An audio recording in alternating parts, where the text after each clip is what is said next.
Paris ప్రపంచంలోనే అత్యంత అందమైన ప్రసిద్ధ నగరాల్లో ఒకటి. ఆ ప్యారిస్ నగరం ఎంత పెద్దగా ఉంటుందో మీకు తెలుసు కదా. మన భారతదేశంలో గుజరాత్ లోని కచ్ ఎడారిలో ఒక భారీ ప్రాజెక్ట్ కడుతున్నారు. దాని సైజ్ అక్షరాల ప్యారిస్ నగరానికి 5 రెట్లు పెద్దది. దాని విలువ 1,50,000 కోట్లు. అసలు ఆ ఎడారిలో ఏం కడుతున్నారు, ఎందుకు కడుతున్నారు? ఈ ప్రాజెక్ట్ మన భారతదేశ భవిష్యత్తును ఎలా మార్చబోతోంది?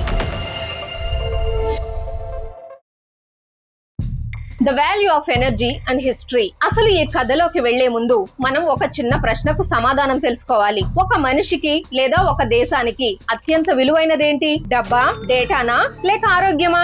నిజం ఏంటంటే ఇవేవి కావు. ప్రపంచంలో అత్యంత విలువైనది ఎనర్జీ, శక్తి. ఎందుకంటే మన గుండె కొట్టుకోవాలన్నా ఎనర్జీ కావాలి, మన చేతిలో ఉన్న ఫోన్ పనిచేయాలన్నా ఎనర్జీ కావాలి, ఒక మెట్రో ట్రైన్ నడవాలన్నా ఎనర్జీ కావాలి. ఎనర్జీ లేకపోతే ఈ ప్రపంచం ఒక్క క్షణం కూడా ముందుకు కదలదు. ఇంతటి కీలకమైన ఎనర్జీ విషయంలో గతాన్ని అంటే మన చరిత్రను ఒక్కసారి వెనక్కి తిరిగి చూస్తే బ్రిటన్ వాళ్ళు బొగ్గును పట్టుకున్నారు, రష్యా వాళ్ళు ఆయిల్ ను పట్టుకున్నారు, అమెరికా వాళ్ళు వాళ్ళ సొంత వనరులను పట్టుకుని సూపర్ పవర్స్ అయ్యారు. కానీ మన భారతదేశం ఏం చేసింది? 1700 కాలంలో ప్రపంచం మొత్తం ఎనర్జీ వెనుక పరిగెడుతుంటే మనం మాత్రం బట్టలు, సుగంధ ద్రవ్యాలు వ్యాపారంలో మునిగిపోయాం. దాని వల్ల ప్రపంచ పారిశ్రామిక ఉత్పత్తిలో 25% ఉన్న మన వాటా కేవలం 2% పడిపోయింది. దాని ఫలితం మనం ఈ రోజు అనుభవిస్తున్నాం. ఈ రోజు మన దేశానికి కావలసిన ముడి చమురు 89% రష్యా, ఇరాక్ నుండి దిగుమతి చేసుకుంటున్నాం. వంట గ్యాస్, సహజ వాయువు కోసం వేరే దేశాల ముందు చెయ్యి చాచుతున్నాం.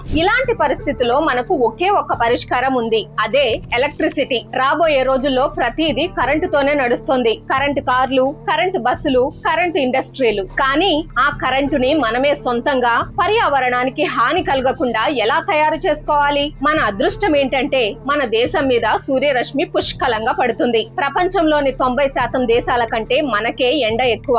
అలా అని కేవలం సోలార్ ప్యానెల్స్ తెచ్చి ఎక్కడ పడితే అక్కడ పెడితే కరెంట్ రాదు. అమెరికాలోని మహావే ఎడారిలో, ఆఫ్రికాలోని సహారా ఎడారిలో ఇలాంటి సోలార్ ప్లాంట్స్ పెట్టి వాతావరణం అనుకూలించక వేల కోట్లు నష్టపోయారు. మరి ప్రపంచ దేశాలే ఎడారిలో ఫెయిల్ అయినప్పుడు మన వాళ్ళు కచ్ ఎడారిలో ఎలా సక్సెస్ అవుతున్నారు? ఇక్కడే అదానీ గ్రూప్ వారి అసలైన ఇంజనీరింగ్ అద్భుతం దాగుంది. గుజరాత్ లోని కచ్ ఎడారిలో అదానీ గ్రూప్ నిర్మిస్తున్న కావ్డా రెన్యూవబుల్ ఎనర్జీ పార్క్ స్ట్రాటజీ వేరు. ఆ ఎడారిలో ఉష్ణోగ్రత 50 డిగ్రీల పైనే ఉంటుంది. ఇసుక తుఫాన్లు వస్తాయి. అలాంటి దారుణమైన వాతావరణంలో ఈ ప్రాజెక్టును ఒక యంత్రంలా కాకుండా ప్రాణం ఉన్న ఒక జీవిలాగా డిజైన్ చేశారు. నిజంగా ఒక ప్రాణి బతకాలంటే దాని శరీరంలోని అవయవాలు ఎలా అయితే కలిసికట్టుగా పనిచేస్తాయో ఈ మెగా ప్రాజెక్టులో కూడా అచ్చం అలాంటి 6 ముఖ్యమైన భాగాలున్నాయి. ఆ 6 అవయవాలు ఏంటి, అవి ఎలా పనిచేస్తాయో చూద్దాం రండి. Number 1, skin. ఇక్కడ ఏకంగా 6 కోట్ల సోలార్ ప్యానెల్స్ పెడుతున్నారు. ఇవి మామూలు ప్యానెల్స్ కావు, డబుల్ ఫేస్డ్. అంటే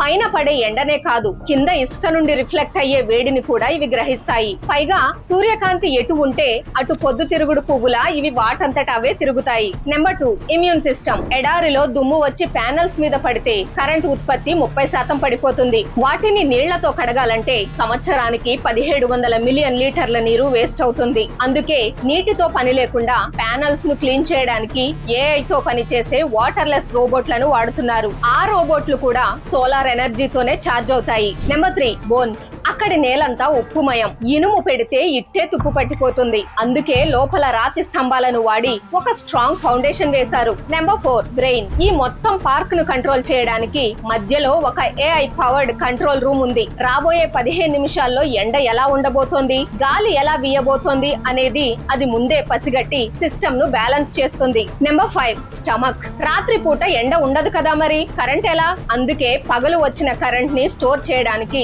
భారీ బ్యాటరీలను వాడటమే కాకుండా రాత్రి పూట గాలికి తిరిగే భారీ విండ్ మిల్స్ కూడా అక్కడ పెట్టారు. పగలు సోలార్, రాత్రి గాలి. నెంబర్ 6, ఆర్చరీస్. ఉత్పత్తి అయిన ఈ కరెంటుని మన దేశం నలుమూలలా పంపించడానికి 4500 మెగావాట్ల సామర్థ్యం ఉన్న భారీ సబ్ స్టేషన్లను మరియు ట్రాన్స్మిషన్ లైన్లను వేశారు. ఇదంతా వినడానికి చాలా అద్భుతంగా ఉంది కదా. కానీ ఈ కథలో అసలైన ట్విస్ట్ వేరే ఉంది. ఈ సోలార్ ప్యానెల్స్ అన్ని మనం చైనా నుండో ఇంకో దేశం నుండో కొనుక్కొని వస్తే అందులో మనం సాధించిన విజయం ఏముంది? ఈ రోజు ఆయిల్ కోసం ఎలా వేరే దేశాలపై ఆధారపడ్డామో రేపు సోలార్ ప్యానెల్స్ కోసం కూడా వేరే దేశాల కాళ్లు పట్టుకోవాలి. అందుకే అదానీ గ్రూప్ ముంద్రాలో ఒక end to end manufacturing plant ను పెట్టింది. సిలికాన్, వేఫర్స్, సెల్స్ దగ్గర నుండి సోలార్ ప్యానెల్స్ మరియు విండ్ మిల్స్ తయారు చేసే వరకు, ముడి సరుకు నుండి ఫైనల్ ప్రొడక్ట్ వరకు అన్ని మన దేశంలోనే తయారవుతున్నాయి. ఒకప్పుడు సోలార్ పరికరాలను దిగుమతి చేసుకునే దేశంగా ఉన్న మనం ఇప్పుడు సొంతంగా తయారు చేసుకునే స్థాయికి ఎదిగాం.